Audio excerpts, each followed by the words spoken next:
ETF index mutual funds నేర్చుకుని stock మార్కెట్లో రాణించాలనుకుంటున్నారా? వెంటనే ఈ నెంబర్కి కాల్ చేయండి.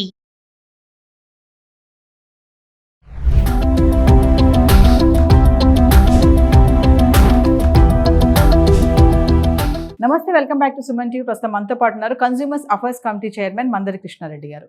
నమస్తే సార్. నమస్తే అమ్మా. Sir, SBI State Bank of India ఒక గుడ్ న్యూస్ ఇస్తుంది. ఏంటంటే 1000 రూపాయలు కడితే 20 లక్షలు బెనిఫిట్ అని. అసలు ఏంటి ఆ స్కీమ్, ఏంటి దాని వివరాలు, ఎలా బెనిఫిట్ అవుతుంది అసలు ఒకసారి?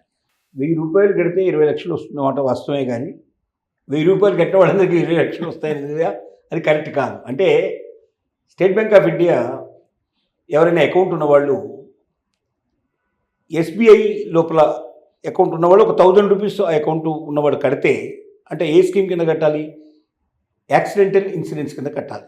ఓకే. యాక్సిడెంటల్ ఇన్సూరెన్స్ కింద కట్టినప్పుడు ఏమవుతుందంటే, ఒకవేళ ఆ 1000 రూపీస్ కట్టిన వాళ్ళు, ఆ వ్యక్తి ఏదైనా ప్రమాదానికి గురైనప్పుడు అతను మరణిస్తే కుటుంబానికి 20 లక్షల రూపాయలు వస్తాయి. నెంబర్ 1. ఒకవేళ అతనికి కాళ్ళు చెయ్యి పోయినట్టయితే, దాంట్లో 2 కాళ్ళు 2 చేతులు పోయినట్లయితే 20 లక్షలు వచ్చే అవకాశాలు ఉన్నాయి. ఒక కాలు ఒక చేయి పోతే తక్కువ వచ్చే అవకాశాలు ఉన్నాయి, కానీ కొంత అమౌంట్ వస్తుంది, గ్యారెంటీగా 10 లక్షల పైన వస్తుంది.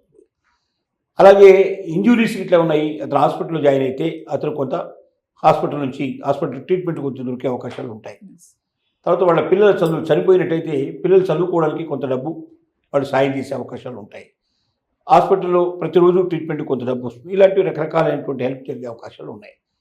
అంటే మామూలుగా ఇది మనం బయట కట్టాలంటే చాలా డబ్బు ఖర్చు అవుతుంది.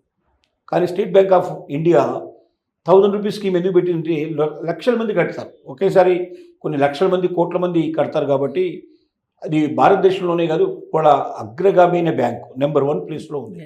అంటే అన్ని బ్యాంకులు దాంట్లో విలీనం చేశారు. కాబట్టి ఇప్పుడు అది ప్రపంచంలోనే 2వ 3వ స్థానంలో ఉన్నటువంటి బ్యాంక్గా ప్రఖ్యాతి చెందింది. అంటే ఆ స్థాయికి చేరుకుంది.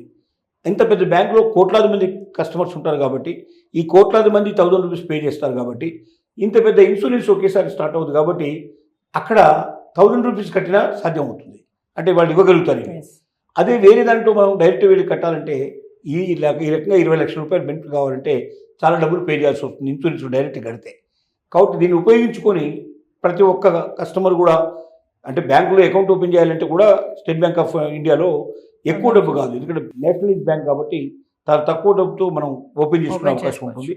దాంట్లో ఈ 1000 రూపాయలు మళ్ళీ ఈ స్కీమ్ కోసం ప్రత్యేకంగా చేయాలి. అంటే దాంట్లో అకౌంట్ లేని వాళ్ళకి ఇది సాధ్యం కాదు.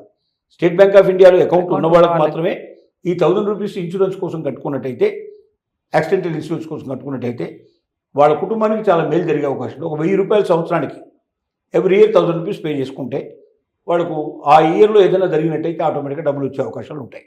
ఒక కుటుంబానికి 20 లక్షలు అంటే చాలా డెఫినెట్గా పెద్ద మేలు జరిగే అవకాశం ఉంది. అకౌంట్ లేని వారికి అంటున్నారు కదా సార్, ఒకవేళ ఇప్పుడు అకౌంట్ ఓపెన్ చేసుకుంటే, అకౌంట్ ఓపెన్ చేసి దాంట్లో 1000 రూపీస్ కట్టి చేరుకోవచ్చు, జాయిన్ అవ్వచ్చు. అకౌంట్ ఓపెన్ చేయడానికి దాన్ని బట్టి ఉంటుంది. ఎస్బీఐ అకౌంట్ అయితే ఎంత, గ్రామీణ మరి వారికి కొద్దిగా 1000 రూపీస్ పైనే కట్టాల్సి వస్తుంది. అంతకన్నా తక్కువ అయితే అకౌంట్స్ ఉండవు సహజంగా. 1000 రూపాయలు కట్టేసి అకౌంట్ ఓపెన్ చేసుకోవచ్చు. ఇంకొక 1000 రూపాయలు దీంట్లో చేయడానికి, ఒకసారి కదా అకౌంట్ ఓపెన్ చేసేది, మళ్ళీ ఎవ్రీ ఇయర్ 1000 రూపీస్ పే చేసుకుంటే సరిపోతుంది దీనికి. అంటే ఒక సంవత్సరానికి ఉంటుంది ఈ ఇన్సూరెన్స్. ఒక సంవత్సరం తర్వాత మళ్ళీ అయిపోతుంది, ఎక్స్పైర్ అయిపోతుంది, మళ్ళీ కట్టుకోవాలి. ఆ డేట్ లోపలే మనం పే చేసుకుంటూ పోతే కంటిన్యూ అవుతూ ఉంటుంది. ఇది 65 సంవత్సరాల లోపల ఉండే వాళ్ళకి మాత్రమే వర్తిస్తుంది. 65 సంవత్సరాల లోపు, 65 ఇయర్స్ దాటిన వాళ్ళకి ఇది వర్తించాలి. అది జాగ్రత్తగా గమనించుకొని చేసుకోవాలి. మీరు స్టార్టింగ్లో అన్నారు కదా సార్, 1000 రూపాయలు కట్టిన వాళ్ళు అందరికీ రావు అని చెప్పేసి అన్నారు. అది నాకు అర్థం కాలేదు. అంటే ఊరికే 1000 రూపాయలు కడితే 20 లక్షలు వస్తాయని కాదు. ఇది యాక్సిడెంట్కి సంబంధించిన ఇన్సూరెన్స్. ఇది యాక్సిడెంట్లో చనిపోయిన వాళ్ళకి వస్తాయి తప్ప, నేను 1000 రూపాయలు కట్టేస్తాను బ్యాంకులో నాకు 20 లక్షలు ఇచ్చేయండి అంటే అలా ఇవ్వదు అని నేను చెప్పాను. అది దానికి కారణం అని. బిలో 65 ఇయర్స్ అన్నారు, ఎందుకు సార్? 65 దాటిన తర్వాత ఇన్సూరెన్స్లో ఇప్పుడు చనిపోవడానికి ముసలి వాళ్ళకు అవకాశాలు చాలా ఎక్కువ ఉంటాయి. అంటే వాళ్ళు మామూలు కూడా చనిపోయే అవకాశం ఉంది, యాక్సిడెంట్లో కూడా తొందరగా యాక్సిడెంట్లు అయ్యే అవకాశాలు ఉన్నాయి. వాళ్ళకి చూపు సరిగ్గా లేకపోవడం వల్ల, నడక సరిగ్గా లేకపోవడం వల్ల సమస్యలు వస్తాయి. ఉద్దేశంతో 65కి మాత్రమే దీన్ని పరిమితం చేశారు. బట్ 75 దాకా ఇచ్చేటువంటి కొన్ని బ్యాంకులు కూడా ఉన్నాయి. కొన్ని బ్యాంకులు మనం ప్రత్యేకంగా తెలుసుకొని వెళ్ళాలి. Thank you sir.